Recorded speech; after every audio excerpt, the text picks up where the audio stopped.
Hello, everyone. Thank you very much for joining today to this webinar on enhancing the use of ecolabels and sustainable public procurement to achieve a more sustainable building and construction sector. We're very happy to have everyone here today. And my name is Sophia Groll. I will be your host. I'm an Associate Program Management Officer at the United Nations Environment Program, and I'm also part of the coordination desk of the One Planet Network Consumer Information Program, which I will present further in just a bit. So basically today we would like to explore the potential of ecolabels and sustainable public procurement practices to achieve a more sustainable building and construction sector. And this webinar today is organized by the EcoAdvance project and the One Planet Network's Consumer Information Program in collaboration with the GIZ, which is the German Agency for International Cooperation. And the EcoAdvance project is funded by the German Federal Ministry for the Environment, Nature Conservation, and Nuclear Safety and Consumer Protection, the BMUV. Just as a few organizational notes to start with, please do note that this webinar is being recorded and it will be shared afterwards together with all presentations that you will see. And if you do have any questions to the speakers, please feel free to post them either in the chat or the Q&A box, and our speakers will answer directly there to you. And if you do like, please also feel free to introduce yourself in the chat and share with us where you're joining from today and what you do. We're always very interested in hearing that. So today, just to give you a little bit of an overview, we will first give you a brief introduction of the Consumer Information Program, as well as the EcoAdvance project. And we will then have a few very interesting presentations from the sustainable building and construction sector.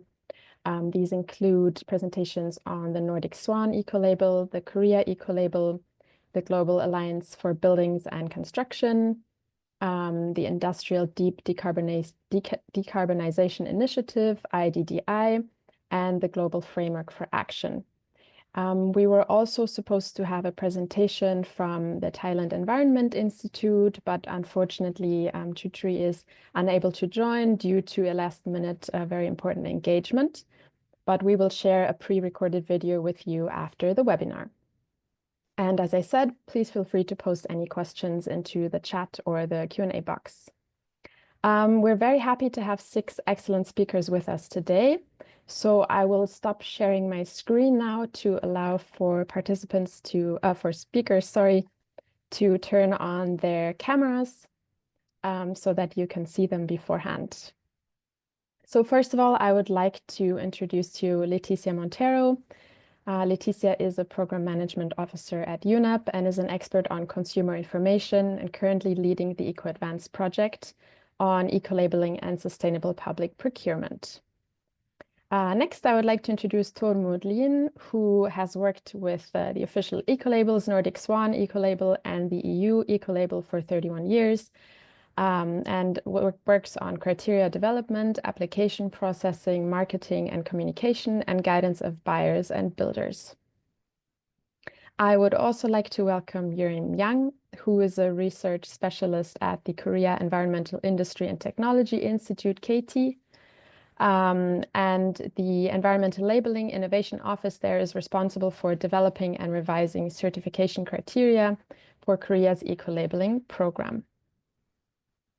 We also have with us today Usha Ieraniga, who is a GlobalABC member and works at the School of Property and Construction Management of the Royal Melbourne Institute of Technology. Usha is also co-leading the One Planet Network Sustainable Buildings and Construction Program.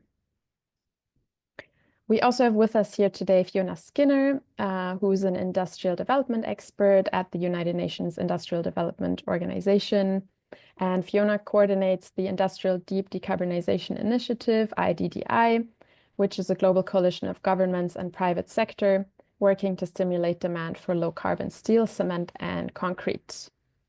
And last but not least, I would like to introduce you to Silvana Loaiza Leon, who is a sustainable buildings and construction expert within the One Planet Network Sustainable Public Procurement team. And Savannah serves as the focal point for the Circular Built Environment Working Group of the GlobalABC Materials Hub and supports the coordination of Priority Action 2 on demand creation under the Buildings Breakthrough Initiative. So thank you very much to all the speakers for joining us today. We really, really appreciate having you here, and we're looking forward to some very interesting presentations.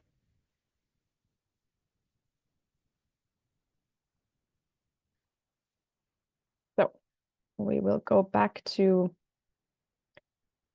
one moment. Apologies for that.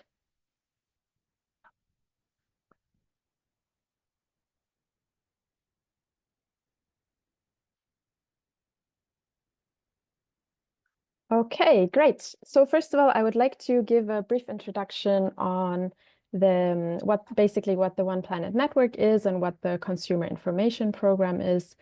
So the One Planet Network is a global multi-stakeholder community working to engage in dialogue and to collaborate on innovative solutions to achieve SDG 12. SDG 12 is the Sustainable Development Goal on responsible consumption and production. And basically, the network includes thousands of individual members, partner organizations, and also hosts 6 global programs. The Consumer Information Program under the One Planet Network basically implements and supports projects, undertakes research, also identifies and encourages policies, and provides collaboration opportunities for anyone who is looking to engage and assist consumers in sustainable consumption. The program is co-led by 3 entities: the Consumers International, the German Ministry for Environment, Nature Conservation and Nuclear Safety and Consumer Protection, the BMUV, and UN Trade and Development. The Consumers Information Program consists of 4 different working groups. Working group number 1 is on product sustainability information, which looks at making effective and trustworthy claims to consumers. Working group 2 is on ecolabels and certification schemes, which is of course particularly relevant to today's webinar. It's led by the Global Ecolabeling Network GEN and the UN Environment Program, and focuses on supporting collaboration among ecolabel programs, capacity building, and also consultation to countries to develop and strengthen their ecolabel schemes. Working group number 3 focuses on product lifetime extension to advance circular economy. And in this working group, there's a special focus on the electronic sector and the right to repair. And finally, working group 4 deals with biodiversity and consumption. On the communication side, the Consumer Information Program does very regularly organize webinars, events, and presentations. And partners are very welcome to join these events and webinars or also take an active role and provide inputs. We also have a website which informs about everything that is ongoing, including a news and events section where partners can also directly publish news. And finally, we have a newsletter that is sent out every 2 months to over 3,000 experts on sustainable consumption and consumer information. And partners can also feature their updates in this newsletter. And if you are not yet a member of the Consumer Information Program, we do very much encourage you to become a member and to also join one or more of the working groups if you like. It's really a great opportunity to collaborate with other experts in the field.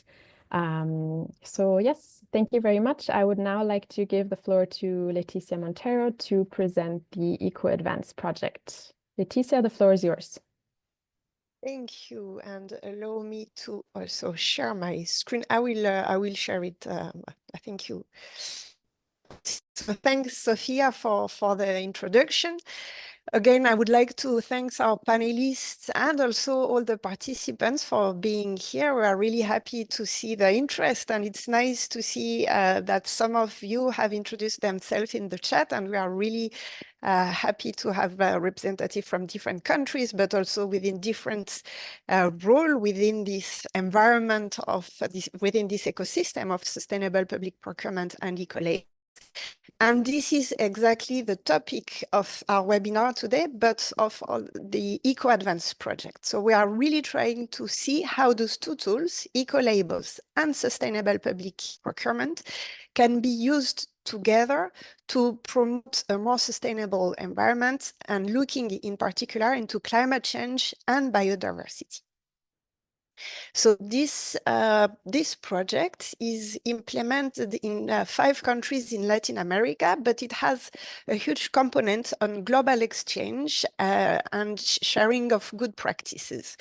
And you will see we've been developing some good practices, but today we are focusing on building and construction. And what we want to do with the topics we will discuss today, but also with other topics that I will introduce to you briefly in the next slide, is that we really want to invite you to replicate those good practices. And this is the core objective of this project. And we will be also more than happy to have a bilateral discussion with you in case you are interested, to see how we can support you in replicating those good practices. And you can see in the screen my email. And you will also receive after this webinar the recording and the slides, so you will have access to this. For us, the target group is ecolabel schemes and public procurement agencies.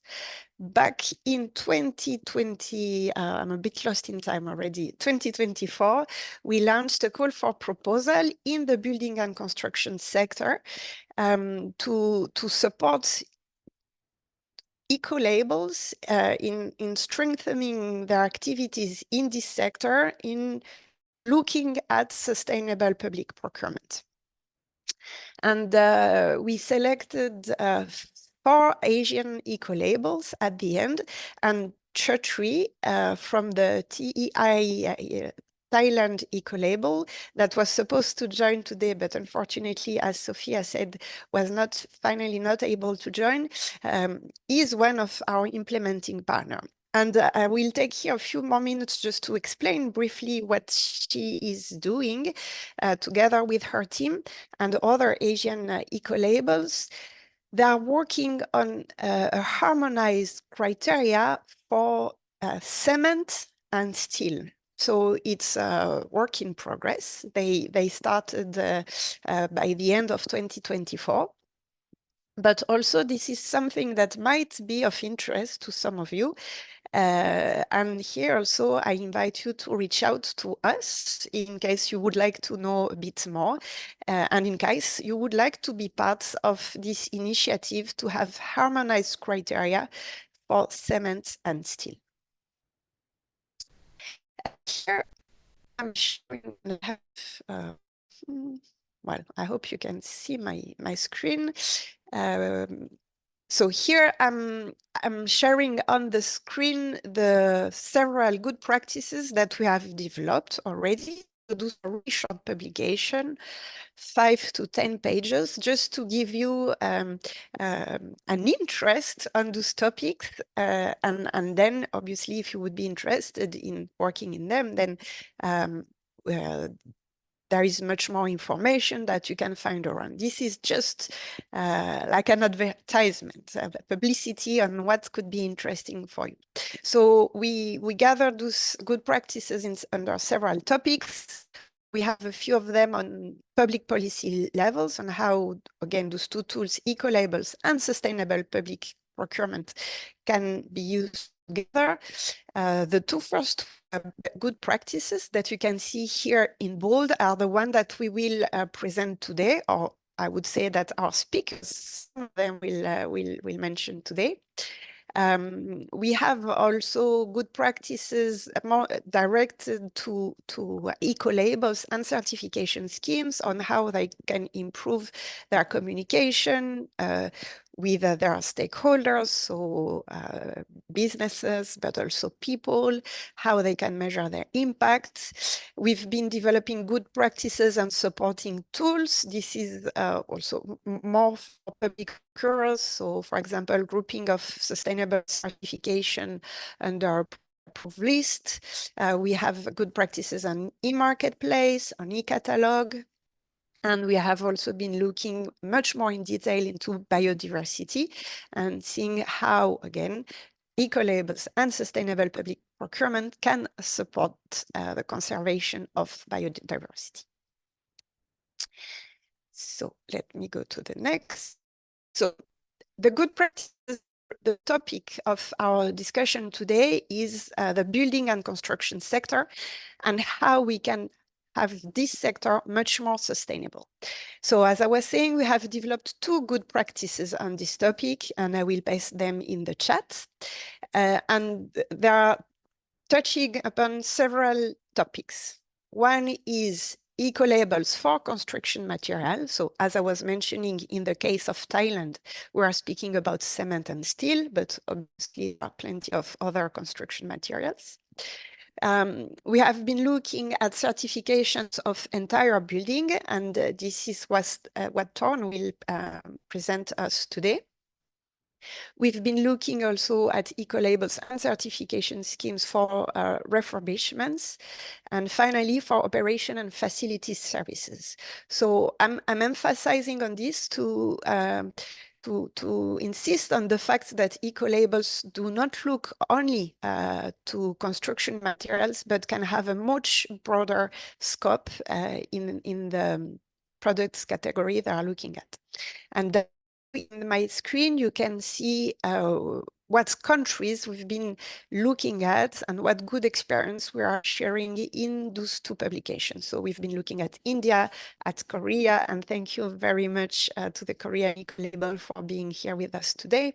We've been looking, as I said, at the Nordic countries and also at the Brazilian ecolabel ABNT, as well as 2 international schemes, FSC and PEFC certification.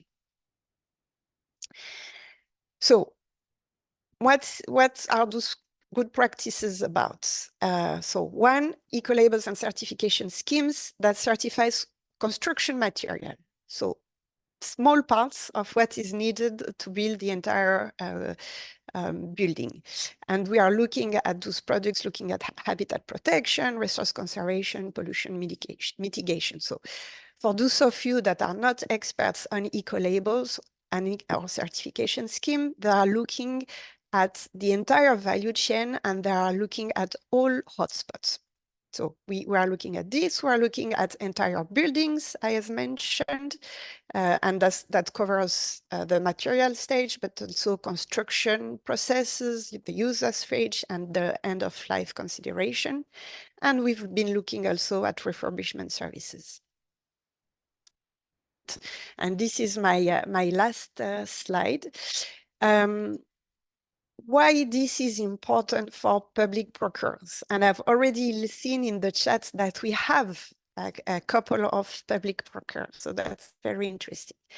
Ecolabels are really useful tools for public procurers because it makes their life easy. And this is what we want, right? We are not expecting that public procurers are expert on sustainability on all the products they purchase. This would not be possible.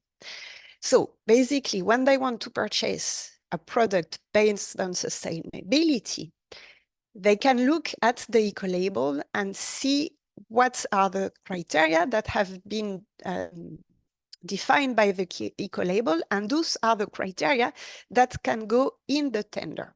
So using ecolabels will support them to define the sustainability criteria on the one side, and also they will support them once some businesses reply to this tender to evaluate and verify that the specific products, the specific businesses is meeting the criteria. Because if the product is already certified, then it gives the security to the public procurer that this specific product indeed meets the criteria. So this is one part. The second asset of ecolabels and certification schemes is that they can support to see if the market is ready. For example, if you want to purchase sustainable wood, and I'm not sure that in your specific country the market is ready, you can look at some certification schemes that certify the wood products and see how many businesses, how many products are certified, and then you can see if those products are available in your market. So also really useful in this sense. Finally, also by using certification, it gives you access to reliable data because it's third-party certified, and it also can be really useful to define policies, to measure impact about sustainability, public procurement. So really, really important. And finally, I will say that by using ecolabels, by using certification schemes, it sends a clear message to the market, to the private sector, and it's a way of showing the direction, showing the policies that the government wants to follow regarding sustainability. And it's very important for the private sector to anticipate also this change, to get ready and to have a clear vision of what is coming in the future so that they can adapt and they can provide much more sustainable products.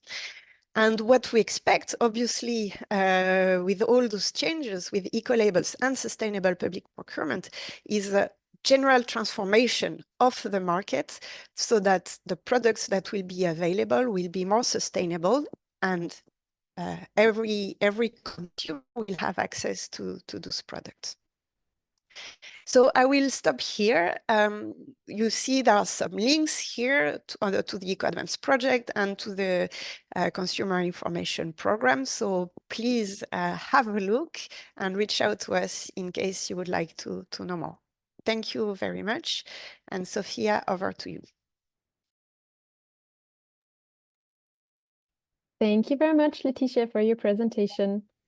I would now like to hand over to Tormod Lien for the presentation on the Nordic Swan ecolabel. Tormod, over to you. Thank you very much. Thank you very much for having me. I make sure it looks fine. Is it okay? Yes, it looks great. Thank you. Thank you. I have been working with the Nordic Swan ecolabel for many, many years. The Nordics, there are Sweden, Finland, Iceland, Norway, and Denmark, cooperating with an effective tool as we are a part of the European area. We are following up on the directive on public procurement from the EU Commission, also in Norway. We have had successes with buildings since 2005, starting off in Denmark and Sweden with the typical flats for private buyers.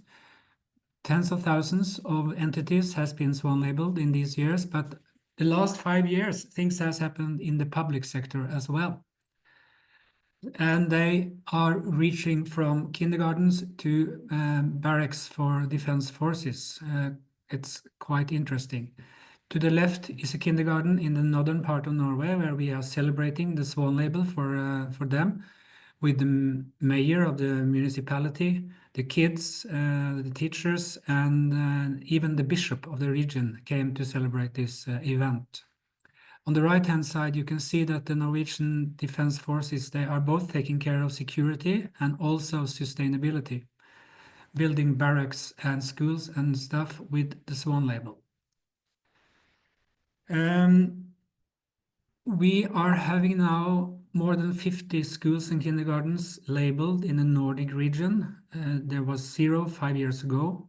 We have 20 projects in the small country of Norway. It's quite long, 2,500 kilometers long.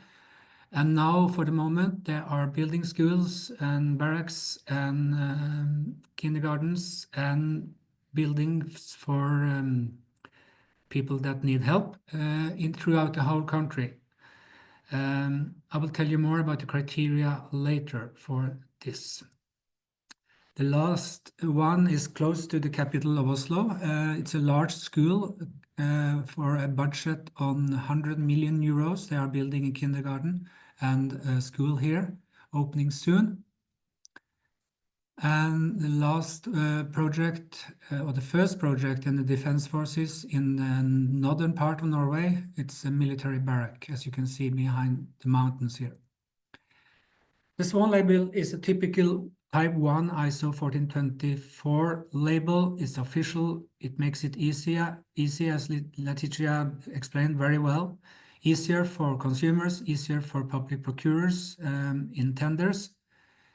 The criteria has to be specific and holistic. We are an independent third party and we are non-commercial. It's very important to follow up on this as an ecolabel.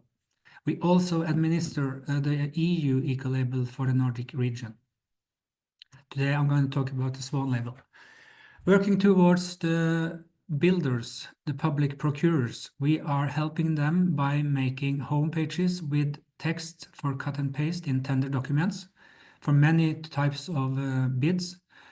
For buildings, it looks like this, translated into English. We are having text they can put into the tender documents, describing the criteria in the criteria document shortly. This is a mandatory requirement beforehand, before the bid is given, and they have to follow up with the contract requirement, which makes sure that this building is actually labeled in the end. So we are working a lot towards the builders, the municipalities, the state organizations to make this happen. But we are also following up on the suppliers, on the entrepreneurs, architects, and consultants. This is from a large seminar in northern Norway, talking to the entrepreneurs, 100 of them, explaining the criteria of the Swan label, the cost, the process, and why they should be on board this development. So why are those procurers, those builders using the Nordic eco-labeling for buildings? It's a large simplification, as already explained. They don't have to fix their own criteria. We have revised the criteria for buildings 3 times. We have a version 4 now. The handlers of applications is handling all the documentations on all the criteria so that the people in the municipality doesn't have to do it. You can avoid complaints from the suppliers. The handlers for applications are also visiting the building site 2 times before the license is given. This makes it very much easier, and they save money using an external part instead of using their own forces, making these buildings green. They tell us. It's a commitment here. Nobody wants to stand in the way of an ecolabel, which is well known as the Swan label is in the Nordic countries. So it will become as they planned. A very important part about the use of the label and actually demanding the label on the building is that you give people pride and inspiration. They are proud having labeled this. You can see the mayor of this municipality in Trondheim in the middle of Norway getting the license. You can see the kids, they have made a song for the occasion. The entrepreneurs are there being interviewed by the press. This is a very good occasion to celebrate. We are also measuring the results because it's a demand now in our criteria that you make a climate account for the whole project. And we are also measuring the emissions inside the buildings together with the Science Institution in Norway. Tell you more about that. Our criteria for new buildings. We have criteria made for new buildings, for renovated projects, and for building operations, 3 different sets of criteria. But for the new buildings, there are 42 mandatory requirements, and there are 33 point requirements, giving possibility for 64 points. You have to achieve 1/3 of those to be labeled. These are the topics. It's 100 pages of criteria, documentation criteria, and tests and tools to make this possible. You can download it also in English from our home pages, Nordic Swan ecolabel. I can say a few words about a couple of them. Energy need is one important. Climate emissions is very important.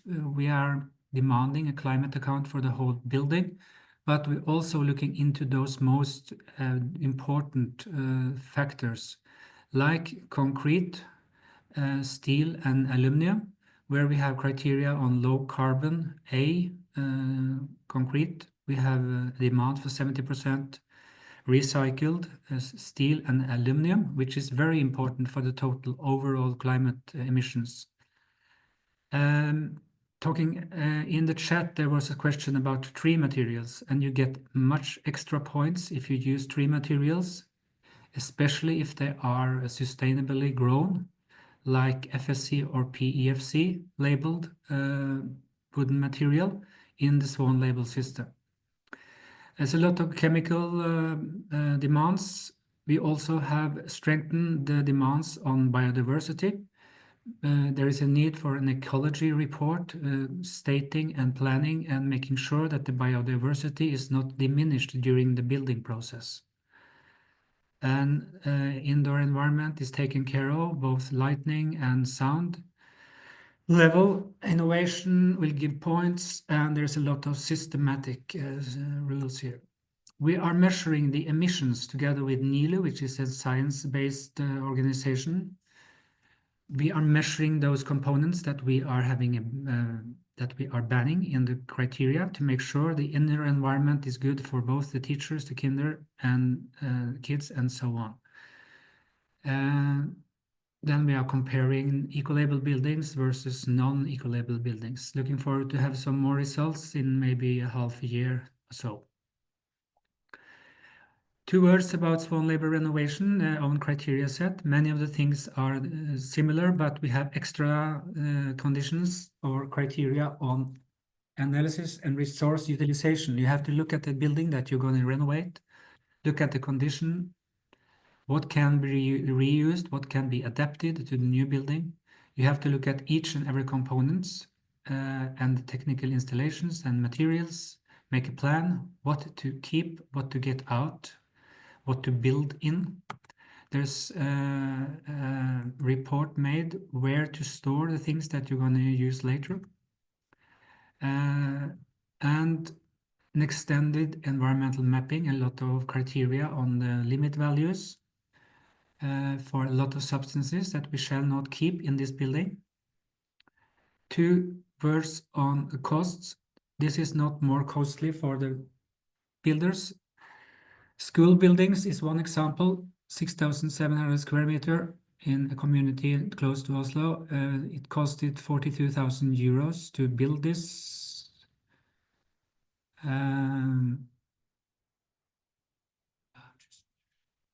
That's not right. It's 420,000 euros. Sorry.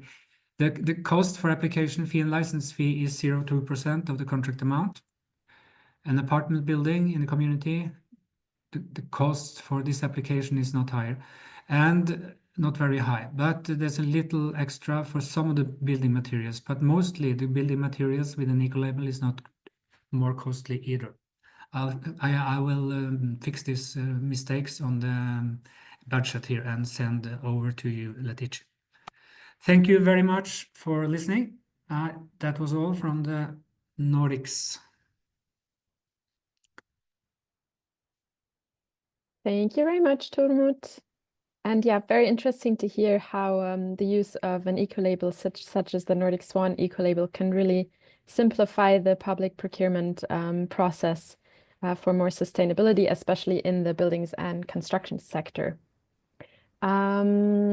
So I would like to now hand over to Yurim Yang, who will give a presentation on the Korea ecolabel criteria. Over to you, Yurim. Thank you.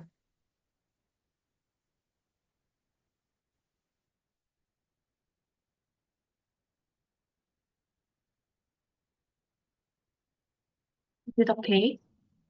Perfect, thank you. Hello, everyone. My name is Yurim, and I work as a research specialist at the Korea Environmental Industry and Technology Institute. Today, I would like to introduce the Korea ecolabel and its applications for sustainable architecture and construction. This presentation will be structured as follows. 1. Introduction to KD and the Korea ecolabel system. 2. Environmental certification criteria for construction materials. 3. Public procurement records of certified construction materials. First, let me introduce KD. KT is a public institution under the Ministry of Environment of Korea, carrying out various environmental initiatives. Our key mission include promoting sustainable production and consumption, advancing the environmental industry, developing environmental technologies through R&D, supporting policies for public health, safety, and environmental protection.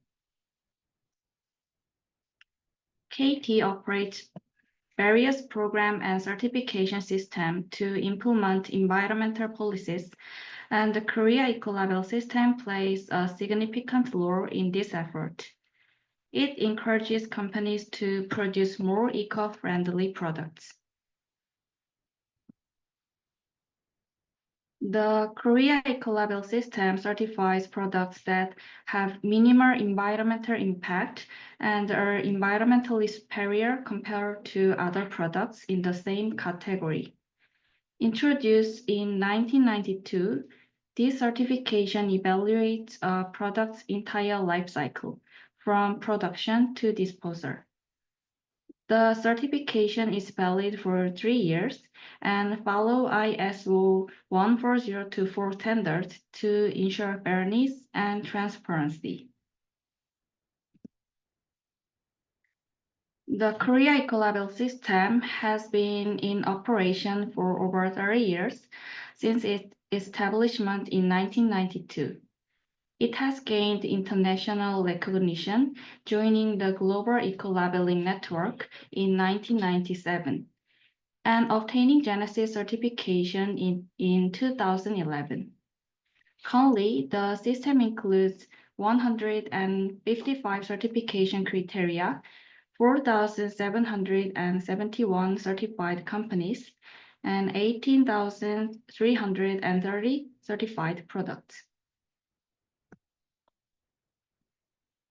Additionally, the Green Product Purchase Act, enacted in 2005, has encouraged public institutions and companies to actively purchase environmentally friendly products. To promote green product purchase, the Ministry of Environment established the Green Product Purchase Act, which mandates that public institutions and companies buy eco-friendly products. This law aims to prevent resource waste and environmental pollution, reducing greenhouse gas emissions, and contribute to sustainable economic development.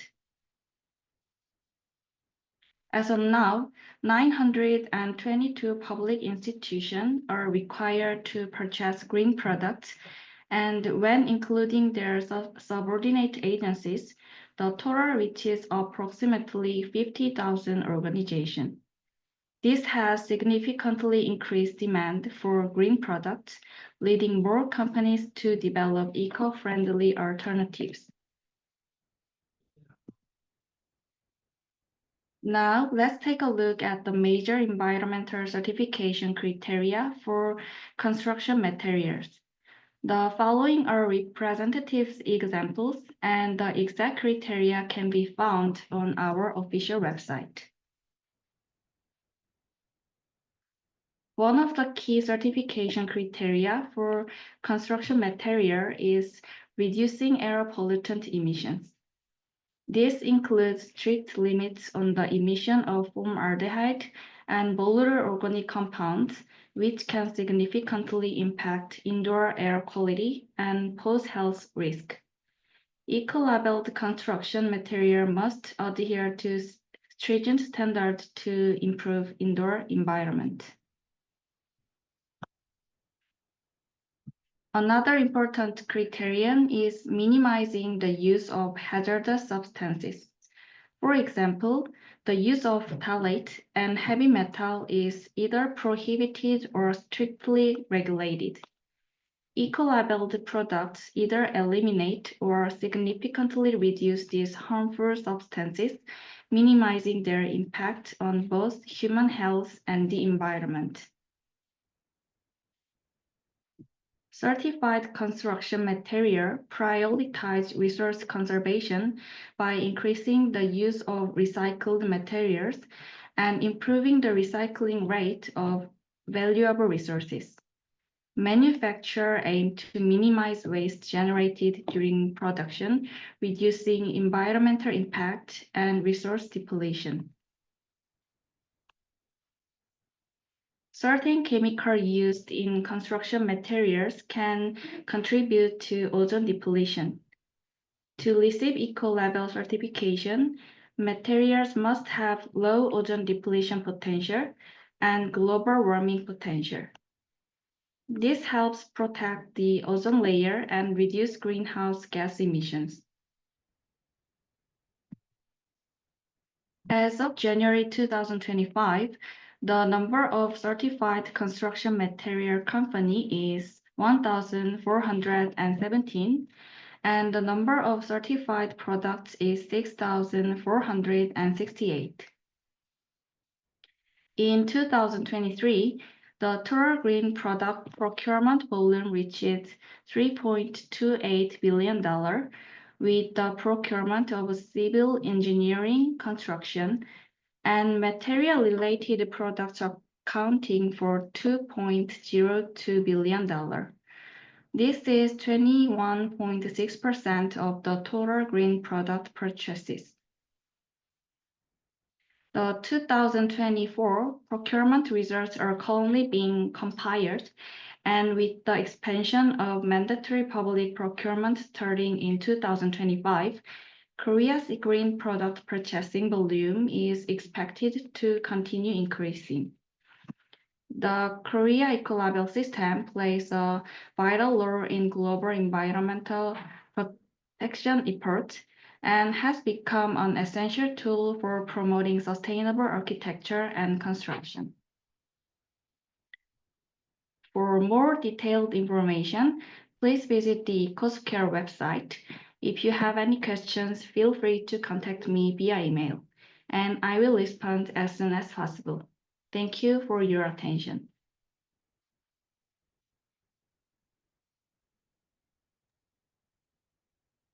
Thank you very much for this great presentation. I believe there is also a one or two questions for you in the Q&A box. Okay, great. I would now like to hand over to Usha, who will present the Global Alliance for Buildings and Construction. Usha, over to you. Thank you. I hope you can see my screen. Yes, perfectly. Thank you. And you can hear me okay. Great. Also perfect. Thanks very much, Sophia and Leticia for the introduction. Good evening, everyone. My name is Usha Raniga, and I am from RMIT University in Melbourne, and it's about 7:45 in the evening here, our time. I've been involved with the Global Alliance for Buildings and Construction since 2023, but before that, through the Sustainable Buildings and Construction Program as co-lead. So I've been working in the area of circularity in the built environment for over 10 years. I'd like to start off by paying my respects to the lands on which I'm talking to you today, the lands of the Wiiwurrung and Boonwurrung language groups of the Eastern Kulin Nation, on whose unceded lands the business of the university is conducted.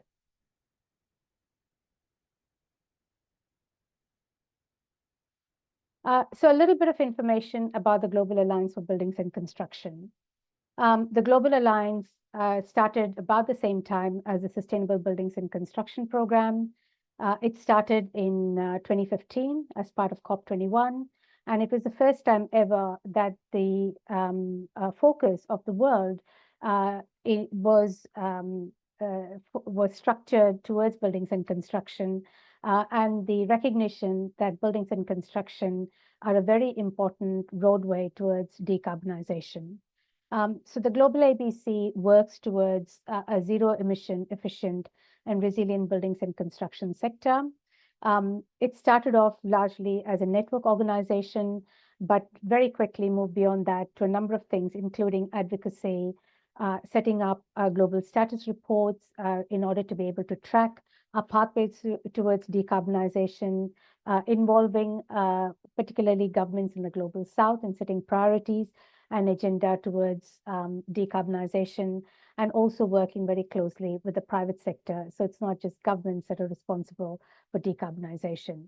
And you can see on the right-hand side here, stats on the number of countries, agencies, private sector organizations, think tanks, intergovernmental organizations, etc., that are involved in the role of the GlobalABC. So my work, and I co-lead the Circular Built Environment Program, which is one working group under the Materials Hub. Then is the Whole Life Cycle Policy Coalition group, which is led by the UK, and then is the Bio-Based Building Materials group. And then underpinning all that is the work on sustainable public procurement. So what I'm going to be presenting to you today is just one tiny bit of work that has been done in collaboration with a number of different parties, and I'll talk about that a little bit more in detail.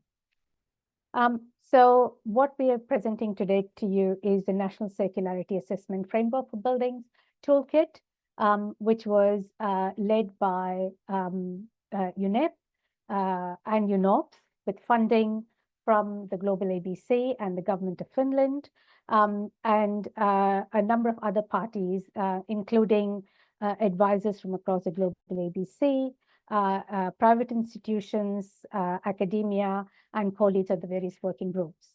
And the whole aim of this toolkit was to support governments and national institutions to understand a little bit more about how they can prioritize the agenda for circularity in the building sector.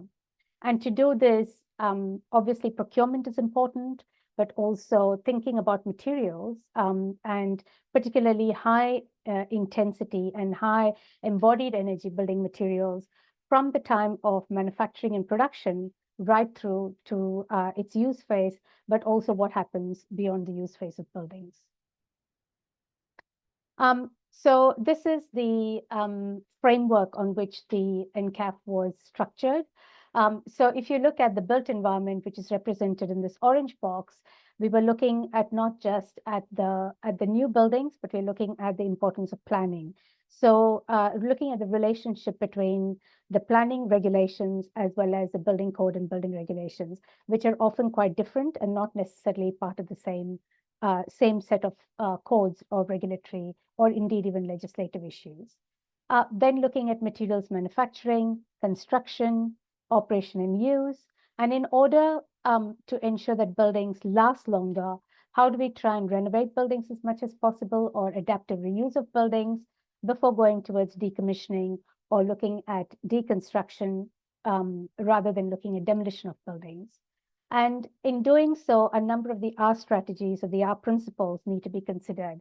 For instance, how do we refuse the use of new building materials by reusing materials as much as possible, and leading to the reduction in the number of extracted materials and therefore attendant savings in greenhouse gas emissions as well.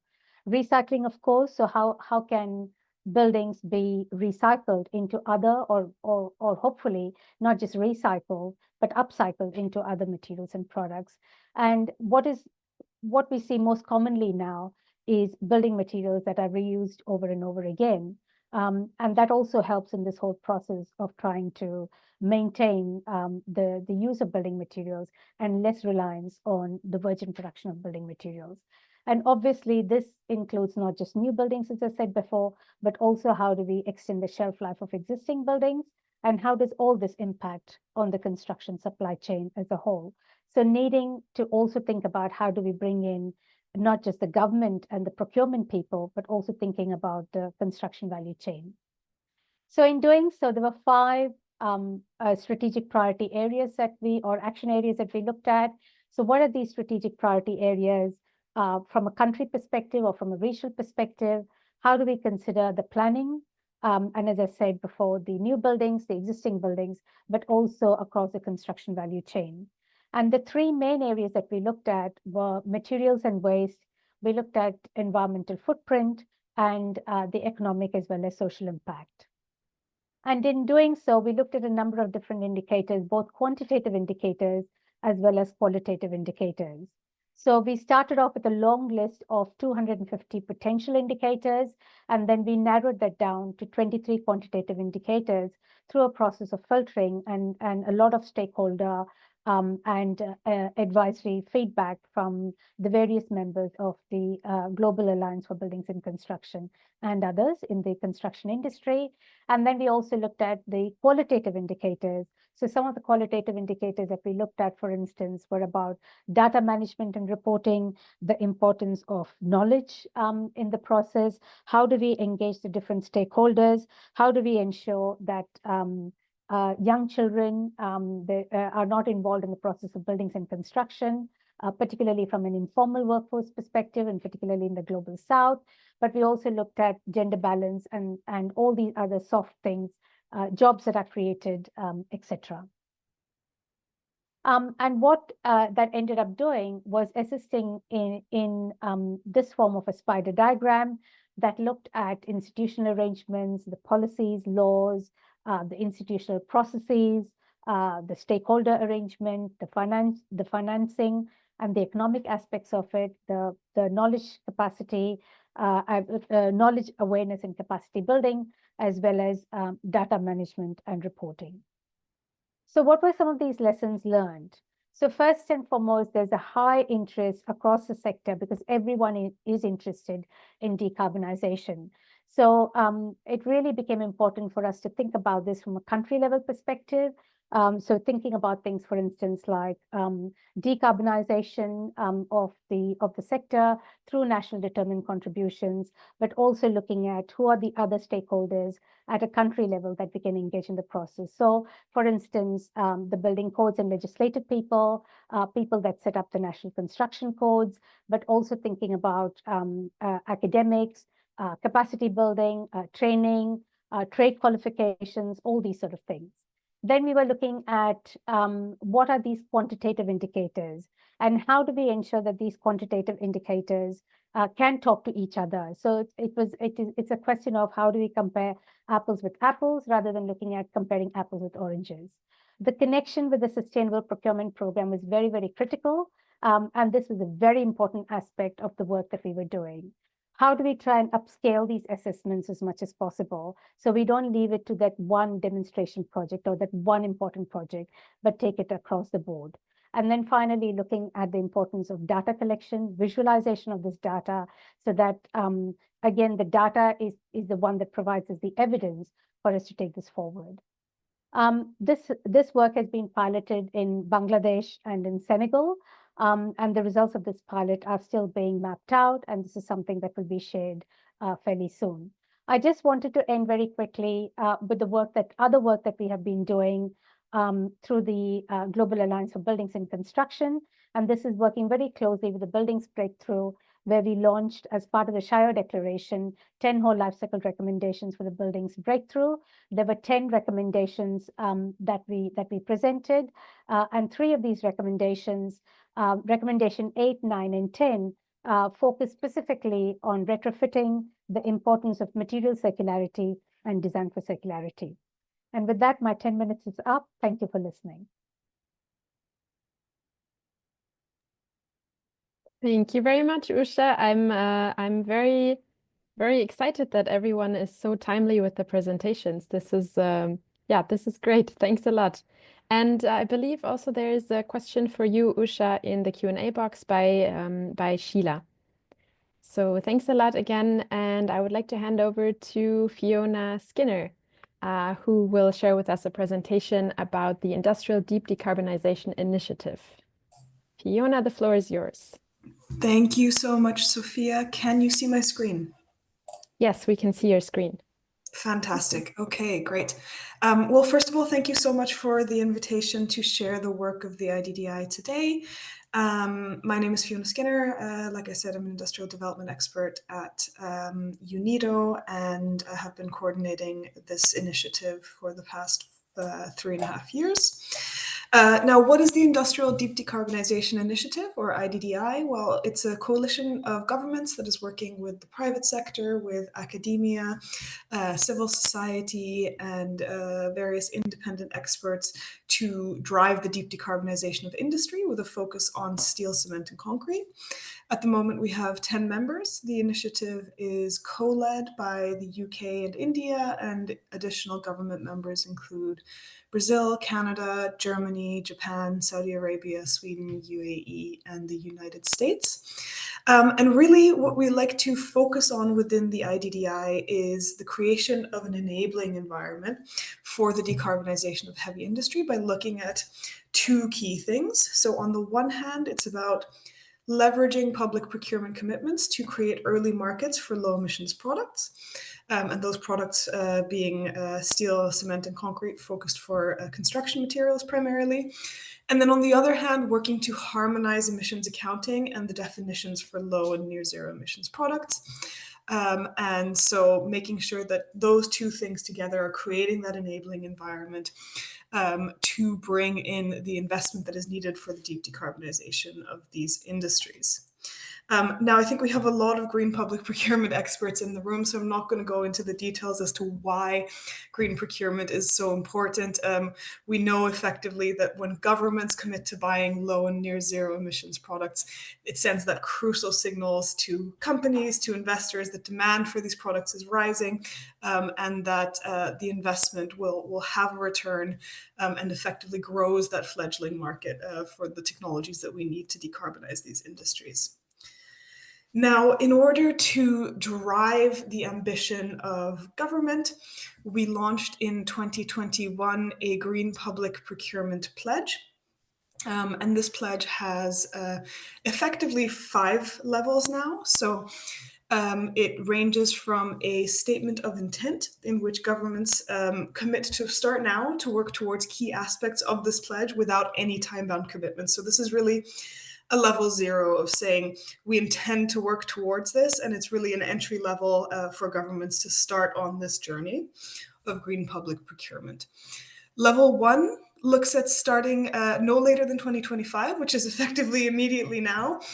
Felt like a long time ago, a time away in when we started the pledge, to require the disclosure of the embodied carbon in cement, concrete, and steel procured for public construction projects. And the theory behind this, of course, is that governments need data in order to make informed decisions. You cannot manage what you cannot measure. And so making sure that governments are collecting environmental product declarations in this case to understand the embodied carbon in the projects that they are procuring for public projects. Level 2 then is focused on conducting whole project lifecycle assessments for all public construction projects and achieving net zero emissions in all public construction projects by 2050. Now, the idea behind this, of course, is that we say, the focus on steel and cement is important, but we want to make sure, of course, that the entire project is not carbon intensive as well, and that the reduction of steel and cement embodied carbon emissions does not have adverse consequences through material substitution or other things that then actually cause the embodied carbon of the entire project to be higher. Levels 3 and 4 then are actual procurement commitments to procuring, on the one hand, low emission cement and concrete and steel for public construction projects, and then near zero emissions for steel, cement, and concrete for signature projects only in level 4 by 2030. Now, we have 7 governments at the moment that have made commitments to one of these levels. And this group is growing. They share annual progress updates, the latest of which was published at COP29 a few months ago, to sort of outline the progress that they have made on their pledges. Just to note, of course, that the pledge is designed to fit in with existing procurement practices. So we make sure that it is aligned to the World Trade Organization Agreement on Government Procurement, and that it, generally follows procurement principles of openness, transparency, and encouraging healthy competition. We reference international and national standards. And we make sure that our governments are employing market readiness activities, industry consultations, and provide detailed guidance on this information as well.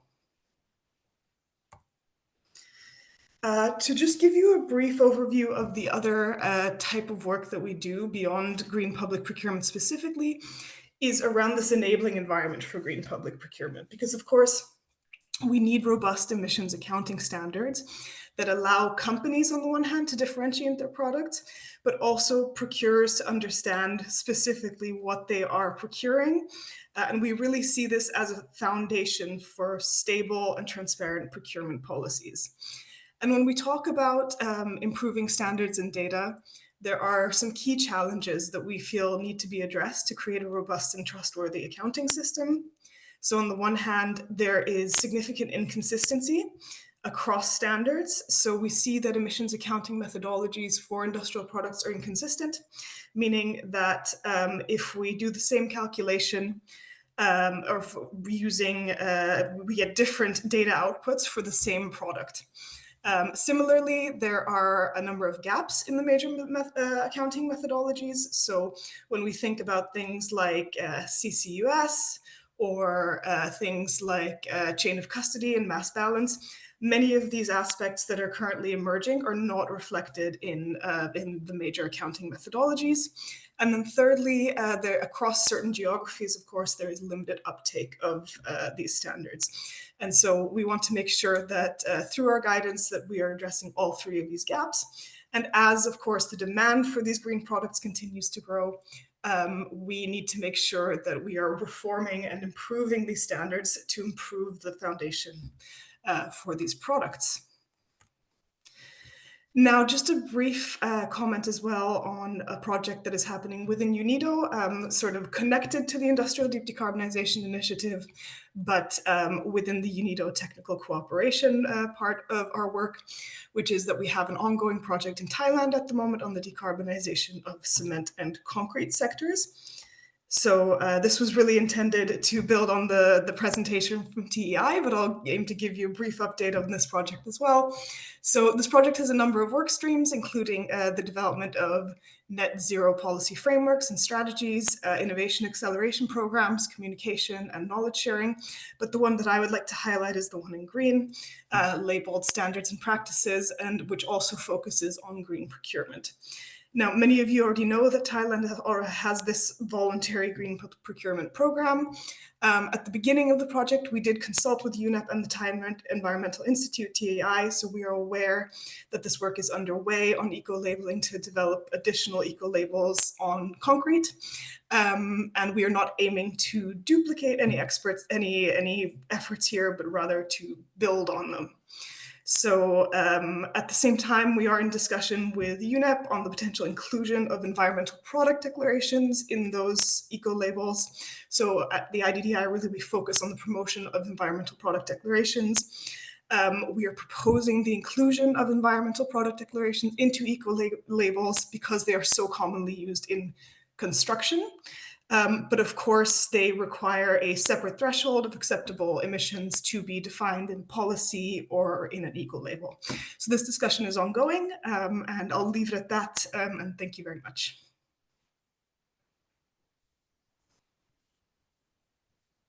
Thank you very much, Fiona, for this great presentation.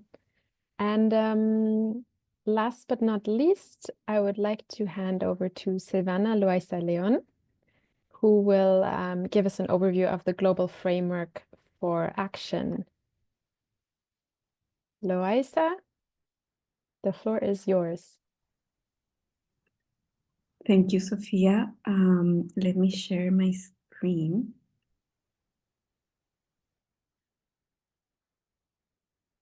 Can you see my screen now?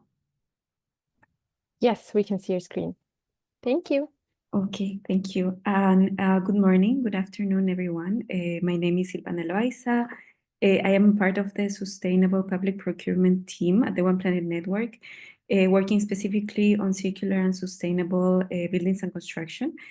And it's really a pleasure to be with you today and present our work on the co-design of the Global Framework for Action to harness sustainable and circular public procurement to drive demand for near zero emissions and resilient buildings. I believe Sofia presented the 10 YFP and the One Planet Network before. This is a global community, over 1,500 partner organizations that implement the 10-year framework programs on sustainable consumption and production, and work towards achieving SDG 12 to ensure sustainable patterns of consumption and production. One of the 10 YFP programs we coordinate is on sustainable public procurement. This is a multi-stakeholder partnership that works to promote and accelerate the implementation of public procurement policies that incorporate sustainable consumption and production and circular economy principles, resulting in a more efficient use of resources and minimizing environmental impacts and societal needs. This program is led by the Environmental United Certification Center of China, the Western Cape government of South Africa, and the Ministry of Infrastructure and Water Management of the Netherlands. There are 3 initiatives in the program on the high impact sectors of construction, food, and ICT. Both the construction and food initiatives are led by our team with support of partner organizations and member states. And the ICT is led by the Netherlands and Belgium through the Circular and Fair ICT Pact. Regarding the construction sector, we recently launched this global framework for action at COP29, and this is in alignment with the Buildings Breakthrough Initiative. We have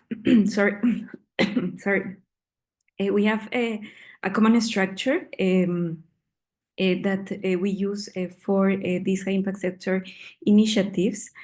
Under step 1, we have a structure using a similar approach, that is starting by building evidence through baseline studies and mappings, while identifying ongoing initiatives. Under step 2, each sector that we have worked on, it involved broad consultations within our multi-stakeholder network, which included member states, key actors along the value chain, and procurement officers.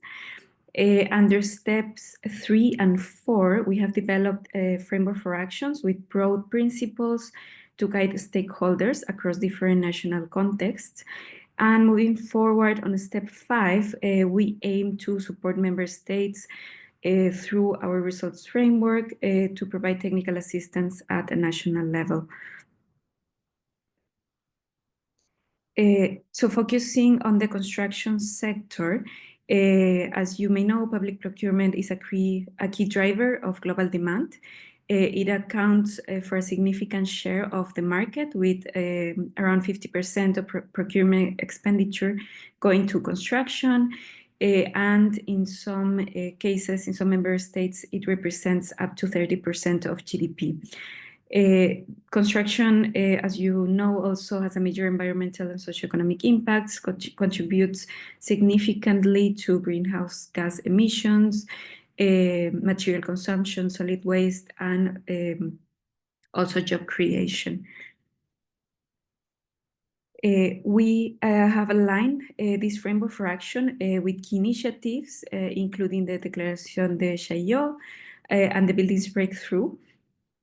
One of the distinctive elements of our approach is the use of circularity and circular economy strategies as a foundation for this work.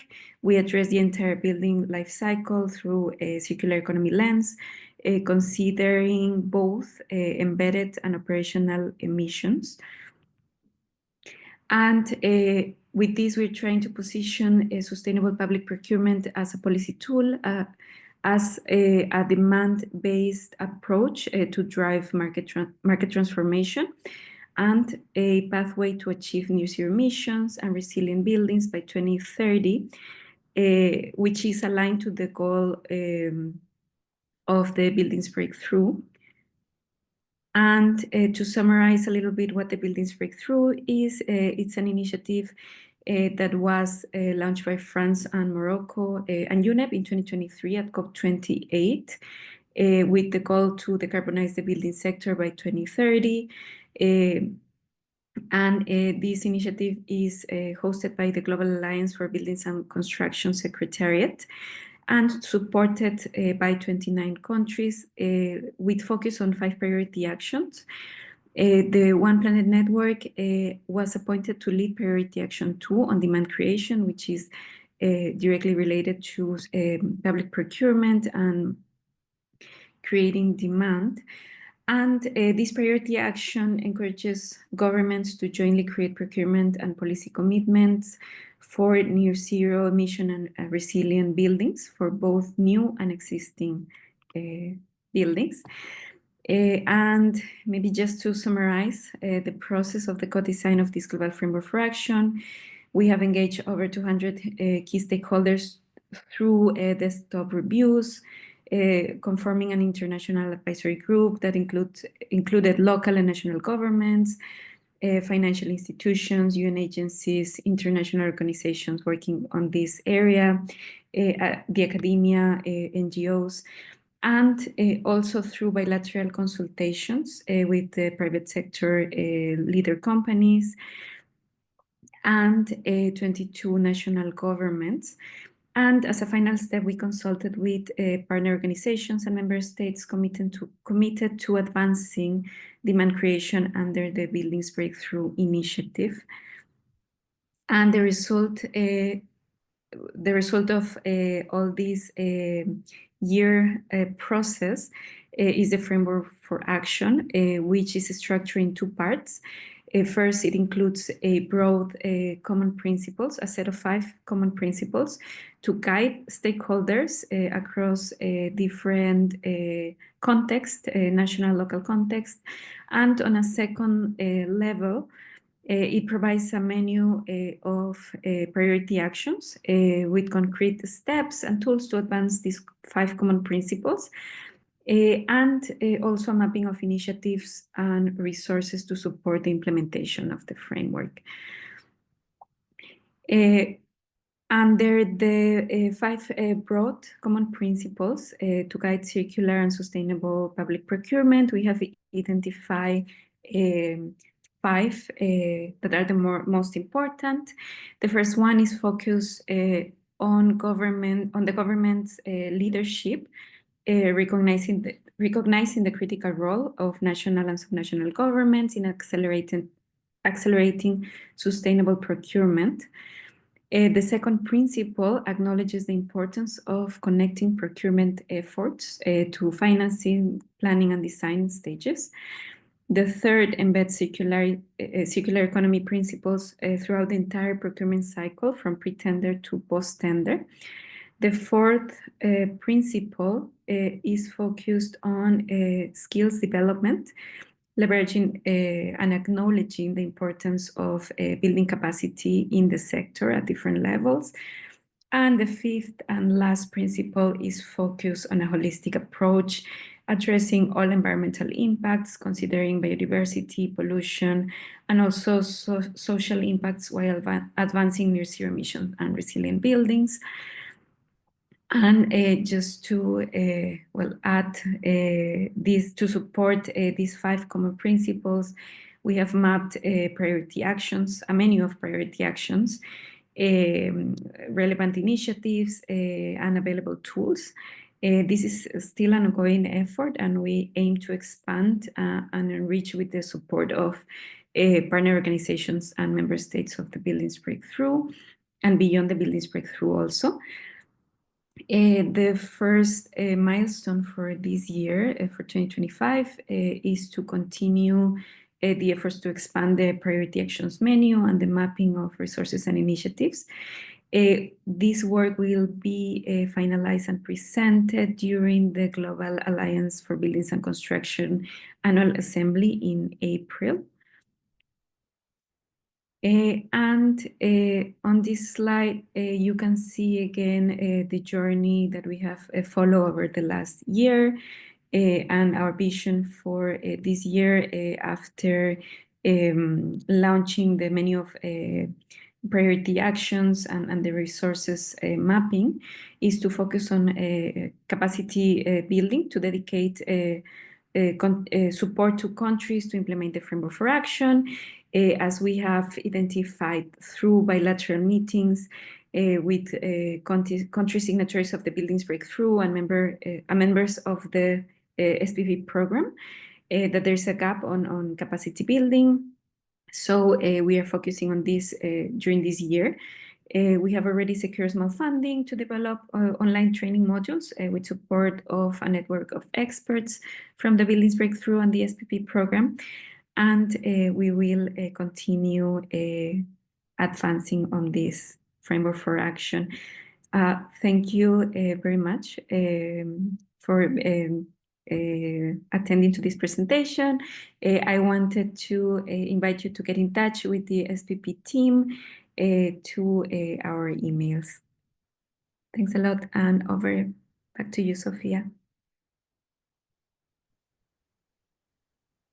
Thank you very much, Silvana. Very great presentation. So we do have a few minutes left, which is actually quite unusual in webinars, but we are very happy about that. And we've seen quite a few interesting questions in the Q&A section.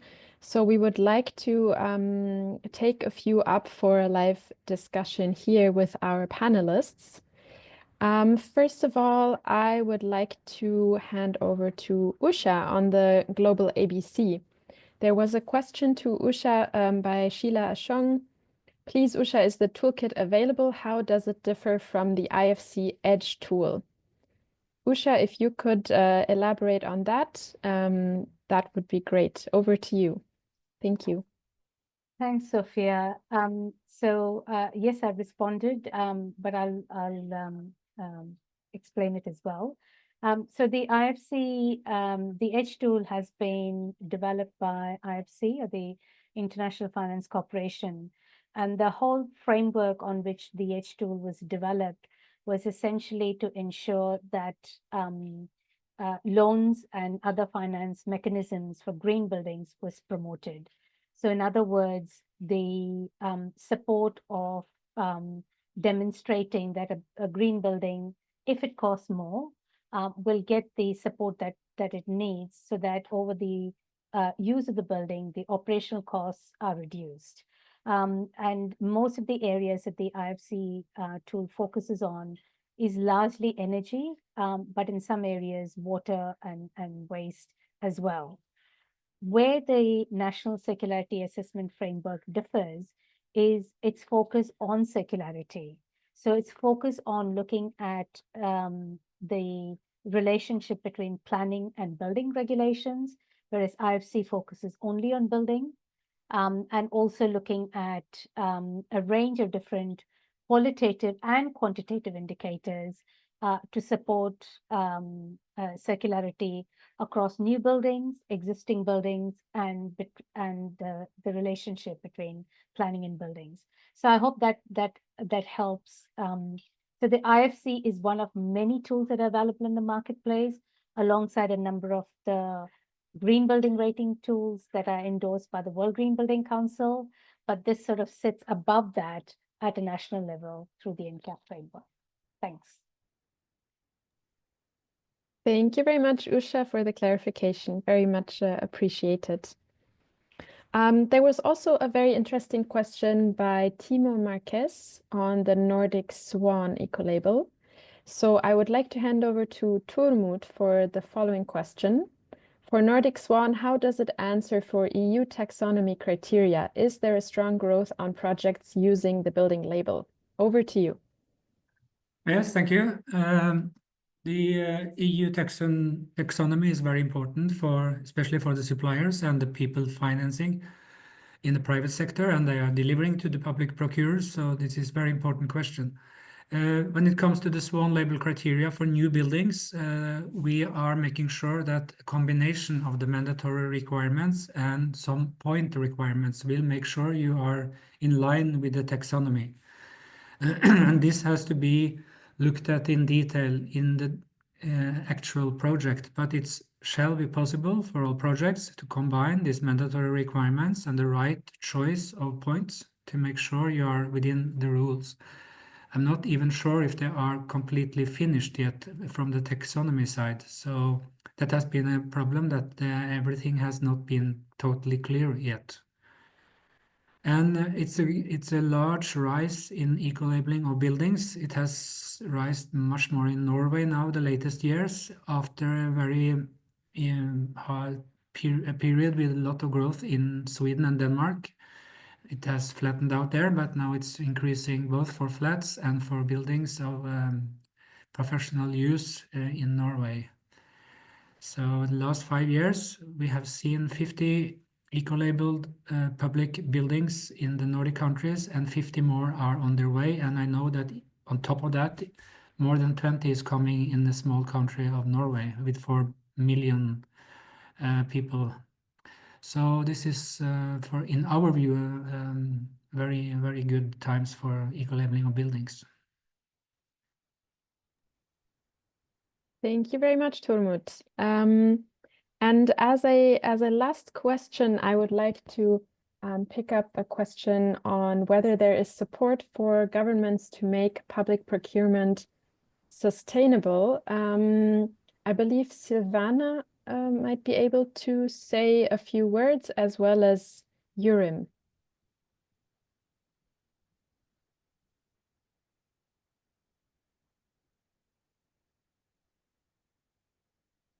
Silvana, would you like to go ahead?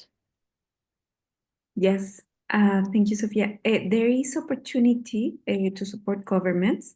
We are co-developing proposals for capacity building. And if you would be interested, please don't hesitate to get in touch with me or anyone from my team.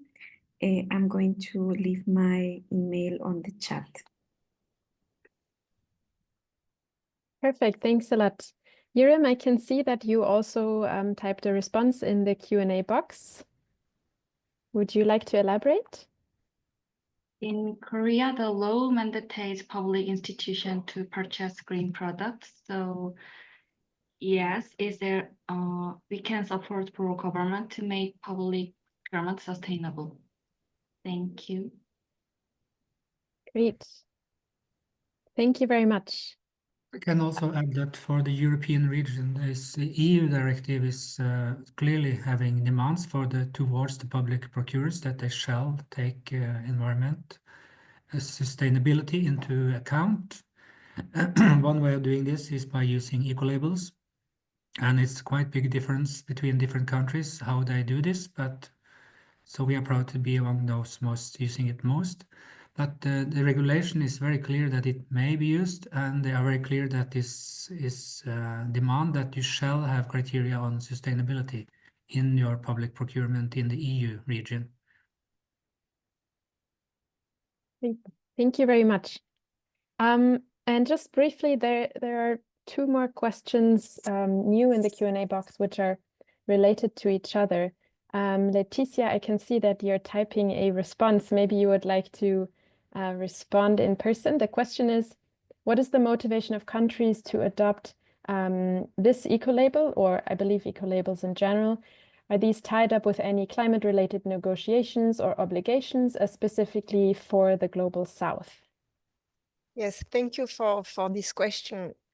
Here, what I wanted to mention is that ecolabels, as well as sustainable public procurement, are tools. So the first question behind is, what is a specific country? And in this case, you mentioned the Global South.